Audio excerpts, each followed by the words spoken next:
ನಮಸ್ಕಾರ ಸ್ನೇಹಿತರೆ, ಎಲ್ಲರೂ ಹೇಗಿದ್ದೀರಾ?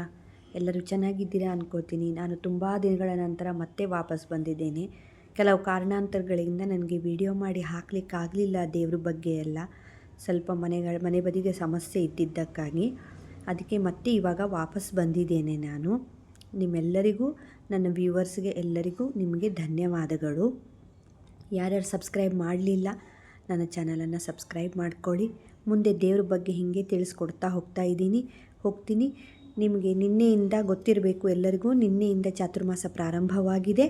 ನಿನ್ನೆ ದೇವಶಯನಿ ಏಕಾದಶಿ ಅಂತ ಹೇಳ್ತಾರೆ, ಪಂಢರಪುರ ಏಕಾದಶಿ ಅಂತ ಹೇಳ್ತಾರೆ, ಹೌದಾ? ಆ ಥರ ಆಷಾಢ ಶುದ್ಧ ಏಕಾದಶಿ ಅಂತಲೂ ಕೂಡ ಹೇಳ್ತಾರೆ. ಯಾರೆಲ್ಲ ಏಕಾದಶಿ ಮಾಡಿದ್ದೀರಿ ಇವತ್ತು ಪಾರಣಿ ಮಾಡಬಹುದು. ಏಕಾದಶಿ 3 ದಿವಸದ ವ್ರತ ಆಗಿರೋದ್ರಿಂದ ಇವತ್ತು ಪಾರಣಿ ಇರುತ್ತೆ. ಇವತ್ತು ದೇವರಿಗೆ ಏನಾದರೂ ಸ್ವೀಟ್ ಮಾಡಿ ನೈವೇದ್ಯ ಮಾಡಿ ಉಪವಾಸ ಬಿಡಬಹುದು ಇವತ್ತು. ಸ್ನೇಹಿತರೆ, ಇಲ್ಲೊಂದು ಪೋಸ್ಟ್ ಹಾಕ್ತೀನಿ, ಎಷ್ಟು ಸತ್ಯವಾದ ಮಾತಲ್ಲ ನೋಡಿ. ನಾವೆಲ್ಲ ಹೇಳ್ತೀವಿ ದೇವರಿಗೆ ನಾವೇ ಭೇದ ಭಾವ ಮಾಡೋದು, ಹೌದಾ? ಮನುಷ್ಯರಾಗಿ ನಾವೇ ಇದು ಜೀವ ದೇವರು ಕೊಟ್ಟಿರೋ ಜೀವ. ಆದರೂ ನಾವು ಏನು ಮಾಡ್ತೀವಿ, ನೀನು ಶ್ರೀಮಂತ, ನೀನು ಬಡವ, ನೀನು ಒಳ್ಳೆಯವ, ನೀನು ಕೆಟ್ಟವ, ನೀನು ದಡ್ಡ, ನೀನು ಜಾಣ ಅಂತ ಈ ತಾರತಮ್ಯ ಯಾವಾಗಲೂ ಮಾಡ್ತಾ ಬರ್ತೀವಿ ನಾವು. ಅದು ಕೆಲವರು ಮನೆಯಿಂದನೇ ಶುರುವಾಗುತ್ತೆ, ಕೆಲವು ಶಾಲೆಯಲ್ಲಿ ಶುರುವಾಗುತ್ತೆ, ಇನ್ನು ಕೆಲವು ಎಲ್ಲೆಲ್ಲೂ ಶುರುವಾಗುತ್ತೆ. ನಾವೇ ಅದನ್ನು ಹುಟ್ಟುಹಾಕೋದು ಅಲ್ವಾ? ಆದರೆ ದೇವರು ಸೃಷ್ಟಿ ಮಾಡಿರೋ ಈ ಜಗತ್ತಲ್ಲಿ ದೇವ್ರ ದೃಷ್ಟಿಯಲ್ಲಿ ಎಲ್ಲರೂ ಒಂದೇ.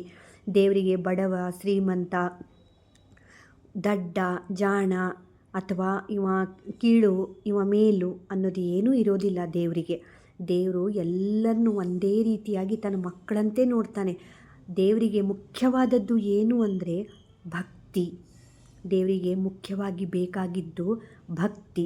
ಅವನ ಭಕ್ತಿ, ನೀವು ಭಕ್ತಿಯಿಂದ ಒಂದು ತುಳಸಿ ದಳ ಏರಿಸಿದ್ರೂ ಸಾಕು, ದೇವರು ಅದನ್ನು ಸ್ವೀಕಾರ ಮಾಡ್ತಾನೆ. ನೀವು ಕೇಳಿದ ಫಲ ನಿಮಗೆ ಕೊಡ್ತಾನೆ. ಹಾಗಂತ ಹೇಳಿ ದೇವ್ರು ನಿಮ್ಮ ಹತ್ರ ಯಾವತ್ತು ಬೆಳ್ಳಿ, ಬಂಗಾರ, ವಜ್ರ, ಮುತ್ತು, ಆಭರಣ ಕೇಳೋದಿಲ್ಲ.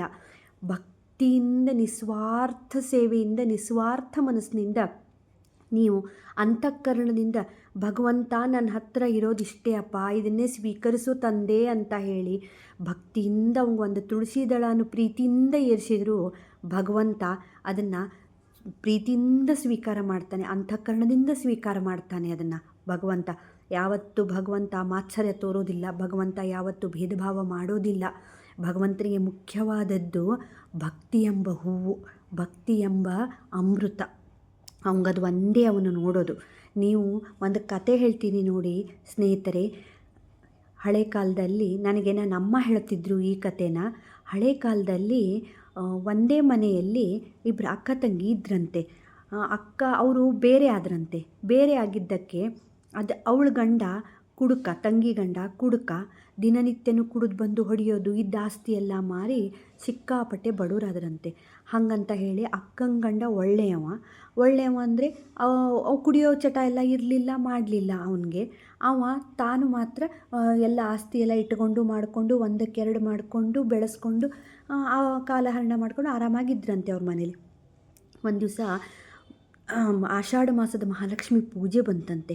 ಆಷಾಢ ಮಾಸದ ಮಹಾಲಕ್ಷ್ಮಿ ಪೂಜೆ ಬಂದಾಗ ದೇವಿ ಪೂಜೆ ಮಾಡಬೇಕಲ್ಲ. ಆದರೆ ಆ ತಂಗಿ ಏನಿದ್ಲಲ್ಲ, ಆ ಕುಡುಕನ ಹೆಂಡತಿ, ಅವಳು ಮಾತ್ರ ತುಂಬ ಭಯ, ಭಕ್ತಿ, ದೇವ್ರ ಕಂಡ್ರೆ ಅಷ್ಟು ಅಂತಃಕರಣ, ಅವಳಿಗೆ ಪ್ರೀತಿ, ಆ ಭಕ್ತಿ, ದೇವರೇ ನನಗೆ ಎಲ್ಲ, ದೇವರೇ ಸರ್ವಸ್ವ ಅಂತ ಹೇಳಿ ಎಷ್ಟೇ ಕಷ್ಟ ಬಂದರೂ, ಎಷ್ಟೇ ಇದನ್ನು ಬಂದರೂ ಅವಳು ನುಂಗ್ಕೊಂಡು ಸಹಿಸ್ಕೊಂಡು ದೇವರೇ ಅಂತ ಇವತ್ತಿಲ್ಲ ನಾಳೆ ನಮಗೂ ಒಳ್ಳೆ ಕಾಲ ಬರ್ಬೋದಲ್ಲ ಅಂತ ಕಾಯ್ತಾ ದೇವ್ರ ಪೂಜೆ ಮಾಡ್ತಾ ಕಾಲಹರಣ ಮಾಡ್ತಾ ಇದ್ದಂತೆ.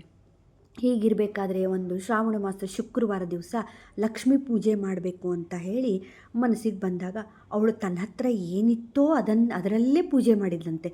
ಒಂದು ಮಣ್ಣಿನ ಮಡಿಕೆ ಪ್ಲೇಟು, ಅದರಲ್ಲಿ ಅಮ್ಮನವ್ರನ್ನ ಕೂಡಿಸಿ ಲಕ್ಷ್ಮೀ ದೇವಿನ ಮೂರ್ತಿ ಇಟ್ಟು, ಮೂರ್ತಿ ಅಂದರೆ ಅವಳ ಹತ್ರ ಬೆಳ್ಳಿ ಬಂಗಾರದ ಮೂರ್ತಿ ಇರಲಿಲ್ವಂತೆ. ಅವಳು ಮಣ್ಣಲ್ಲೇ ಅಮ್ಮನವ್ರ ಮೂರ್ತಿ ಮಾಡಿ ಆ ಮಣ್ಣಿನ ಪ್ಲೇಟಲ್ಲೇ ಅಮ್ಮನವ್ರನ್ನ, ಈ ಗಡಿಗೆ ಮೇಲೆಲ್ಲ ಮುಚ್ಚಕ್ಕೆಲ್ಲ ಬರುತ್ತಲ್ಲ ಪ್ಲೇಟು, ಆ ಥರದ್ದು ಮಣ್ಣಿನ ಪ್ಲೇಟಲ್ಲೇ ಅಮ್ಮನವ್ರನ್ನ ಸ್ಥಾಪನೆ ಮಾಡಿ, ಚಿಕ್ಕ ಹೂವನ್ನೇ ತನಗೆಲ್ಲಿ ಏನು ಹೂ ಸಿಗುತ್ತೋ ಅದೇ ಹೂ ತಂದು ದೇವರಿಗೆ, ಅಮ್ಮನವರಿಗೆ ಅರ್ಪಿಸಿ, ದೇವಿಗೆ ಅರ್ಪಿಸಿ, ತನ್ನ ಹತ್ರ ಇರೋ ಅನ್ನ ಅನ್ನಕ್ಕೆ ಹಾಕಲಿಕ್ಕೆ ಏನೂ ಪದಾರ್ಥ ಇರಲಿಲ್ವಂತೆ. ಅನ್ನ, ಉಳ್ಳಾಗಡ್ಡೆ ಉಳ್ಳಾಗಡ್ಡೆ ಅನ್ನ ಇಟ್ಟು ನೈವೇದ್ಯ ಮಾಡಿದ್ಲಂತೆ. ಅದೇ ಅಕ್ಕನ ಮನೆಯಲ್ಲಿ ಆಡಂಬರದಿಂದ ವಿಜೃಂಭಣೆಯಿಂದ ಪೂಜೆ ಮಾಡಿದ್ಲಂತೆ. ಒಳ್ಳೆ ಬೆಳ್ಳಿ ಮೂರ್ತಿ ಇಟ್ಟು ಪಂಚಪಕ್ವಾನ ಮಾಡಿಸಿ ರವೆ ಲಾಡು, ಬುಂದಿ ಲಾಡು ಮತ್ತು ಬೇಸನ್ ಲಾಡು, ಪಾಯಸ, ಹೋಳಿಗೆ, ಅನ್ನ, 108 ಭಕ್ಷ್ಯ ಭೋಜನಗಳನ್ನು ಮಾಡಿಸಿ ನೈವೇದ್ಯ ಮಾಡಿದ್ಲಂತೆ. ಒಂದು ದಿವಸ ಗುರುಗಳನ್ನು ಪೂಜೆಗೆ ಕರೆಸಬೇಕು ಅಂತ ಅಕ್ಕನ ಮನೆಯವರೆಲ್ಲ ಇದನ್ನು ಮಾತಾಡಿಕೊಂಡು ಗುರುಗಳನ್ನು ಪೂಜೆಗೆ ಕರೆಸಿದ್ರಂತೆ. ಅವತ್ತು ಅವ್ರ ಮನೆಗೆ ಲಕ್ಷ್ಮೀ ಪೂಜೆ ದಿವಸ ಗುರುಗಳವ್ರ ಮನೆಗೆ ಬಂದಿದ್ರಂತೆ ಭಿಕ್ಷೆಗೆ.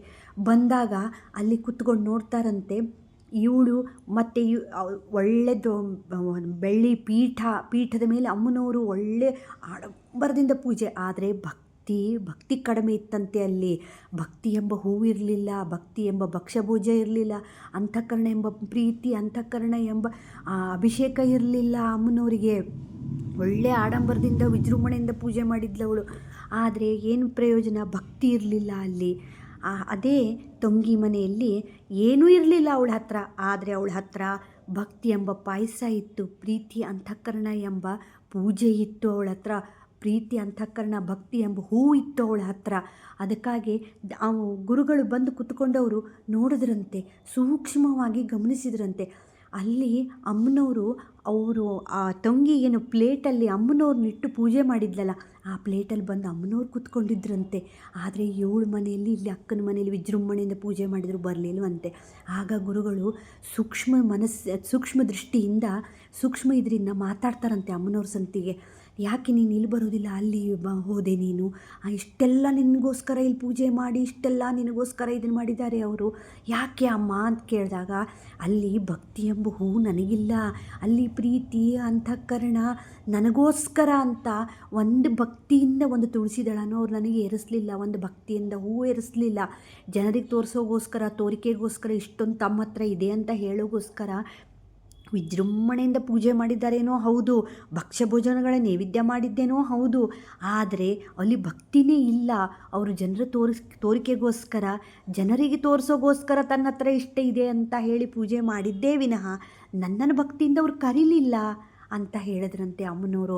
ಆದರೆ ಇಲ್ಲಿ ಅವಳ ಹತ್ರ ಏನೂ ಇಲ್ಲ, ತನ್ನ ಹತ್ರ ಇದ್ದಿದ್ದನ್ನೇ ನನಗೆ ಅರ್ಪಿಸಿ ಅವಳಿನ್ನೂ ಊಟ ಮಾಡದೇನೆ ಹಾಗೇ ಕೂತ್ಕೊಂಡಿದ್ದಾಳೆ. ಅವಳು ನನಗೋಸ್ಕರ ಅವಳು ಹಗಲು ರಾತ್ರಿ ಅಮ್ಮ ಅಮ್ಮ ಹೇಳಿ ಕರೀತಾಳೆ. ಅವಳು ನನ್ನ ಭಕ್ತಿಯಿಂದ, ಅವಳು ತನ್ನ ಹತ್ರ ಇದ್ದಿದ್ದನ್ನೇ ನನಗೆ ಅರ್ಪಿಸಿ ಭಕ್ತಿಯಿಂದ ಪೂಜೆ ಮಾಡಿದ್ದಾಳೆ, ಪ್ರೀತಿ ಅಂತಃಕರಣದಿಂದ ನಾನು ಕರೆದಿದ್ದಾಳೆ, ಅದಕ್ಕೆ ನಾನು ಇಲ್ಲೇ ಬರ್ತೀನಿ, ನಾನು ಇವಳ ಮನೆಯಲ್ಲೇ ಇರೋದು ಅಂತ ಹೇಳಿ ಅಮ್ಮನವರು ಗುರುಗಳಿಗೆ ಹೇಳಿದ್ರಂತೆ. ಅದಕ್ಕೆ ಸ್ನೇಹಿತರೆ, ನಾವೆಷ್ಟೇ ವಿಜೃಂಭಣೆಯಿಂದ ಆಡಂಬರದಿಂದ ಪೂಜೆ ಮಾಡಿದ್ರೂ ನಾವು ಜನರ ತೋರಿಕೆಗೋಸ್ಕರ, ಜನರಿಗೂ ಮೆಚ್ಚಿಸೋಗೋಸ್ಕರ ನಾವು ಪೂಜೆ ಮಾಡಬಾರ್ದು. ನಮ್ಮ ಮನಸ್ಸಿಗೆ ಸಮಾಧಾನ ಆಗಬೇಕು. ನಾವು ಪ್ರೀತಿ ಅಂತಃಕರಣದಿಂದ ಭಗವಂತನನ್ನು ಕರೆದಾಗ ಭಗವಂತ ಯಾವತ್ತೂ ಇಲ್ಲ ಅಂತ ಹೇಳೋದಿಲ್ಲ. ಭಗವಂತ ಖಂಡಿತವಾಗೂ ಬಂದೇ ಬರ್ತಾನೆ. ಭಗವಂತ ನಾವು ಕೇಳಿದ್ದನ್ನು ಕೊಟ್ಟೇ ಕೊಡ್ತಾನೆ ನಮಗೆ. ಇವತ್ತು ಕೆಟ್ಟ ಕಾಲ ನಡೆದಿದ್ರೂ ಭಗವಂತನ ಪೂಜೆ ಮಾಡಿ ನೋಡಿ ನೀವು, ಭಗವಂತ ನಿಮ್ಮನ್ನು ಯಾವತ್ತೂ ಕೈ ಬಿಡೋದಿಲ್ಲ. ಭಗವಂತ ಕೈ ಹಿಡಿತಾನೆ ನಿಮ್ಮನ್ನು, ಯಾವತ್ತೂ ಅವ್ನು ಇಲ್ಲ ಅಂತ ಹೇಳೋದಿಲ್ಲ ನಮಗೆ. ಪ್ರೀತಿಯಿಂದ ಕರೆದು ನೋಡ್ರಿ, ಭಕ್ತಿಯಿಂದ ಕರೆದು ನೋಡಿ. ನಿಮ್ಮ ಹತ್ರ ಏನಿದೇನೋ ಅದನ್ನೇ ಭಕ್ತಿಯಿಂದ ಏರಿಸಿ, ಅವನಿಗೆ ಭಕ್ತಿಯಿಂದ ಅರ್ಪಿಸಿ. ನಿಮ್ಮ ಹತ್ರ ಇದ್ದದ್ದನ್ನು ಖಂಡಿತ ಭಗವಂತ ಒಪ್ಪಿಸ್ಕೊಳ್ತಾನೆ. ನಮಗೆ ಸಿಗಬೇಕಾಗಿದ್ದನ್ನು ಭಗವಂತ ಖಂಡಿತವಾಗೂ ಕೊಟ್ಟೇ ಕೊಡ್ತಾನೆ. ಯಾವಾಗೂ ಕಾಲ ಹೀಗೆ ಇರೋದಿಲ್ಲ. ಇವತ್ತು ಕೆಳಗೆ ಬಿದ್ದವ್ರ ಮೇಲೆ ಏರಲಿಕ್ಕೆ ನಾಳೆ ಮೇಲೇರಬೇಕು, ನಾಳೆ ಮೇಲಿದ್ದವ್ರು ಇವತ್ತು ಕೆಳಗಿರಲೇಬೇಕು. ಸೊಕ್ಕಿನಿಂದ, ಅಹಂಕಾರದಿಂದ, ದುರಹಂಕಾರದಿಂದ ಮೆರಿತಾ ಇದ್ದವರು ಕೆಳಗೆ ಬರಲಿಕ್ಕೇ ಬೇಕು. ಅದಕ್ಕೆ ಸ್ನೇಹಿತರೆ ಹೇಳೋದು, ಭಗವಂತನೇ ಹೇಳಿದ್ದಾನೆ, ಶ್ರೀಕೃಷ್ಣ ಪರಮಾತ್ಮನೇ ಸ್ವತಃ ಹೇಳಿದ್ದಾನೆ, ಭಕ್ತನಿಗಿಂತ ಭಗವಂತ ಹೆಚ್ಚಿನವನಲ್ಲ ಅಂತ ಹೇಳಿ. ಹೌದಾ ಸ್ನೇಹಿತರೆ, ಭಕ್ತಿ ಅನ್ನೋದು ತುಂಬ ಇಂಪಾರ್ಟೆಂಟು ನಮಗೆ. ನಾವು ಭಕ್ತಿಯಿಂದ ಮಾಡಿದ್ದು ಪೂಜೆ ಪುನಸ್ಕಾರ ಪ್ರತಿಯೊಂದು ಭಗವಂತನ ಪಾದಕ್ಕೆ ಸೇರುತ್ತೆ, ಪ್ರತಿಯೊಂದು ಭಗವಂತ ಸ್ವೀಕರಿಸ್ತಾನೆ.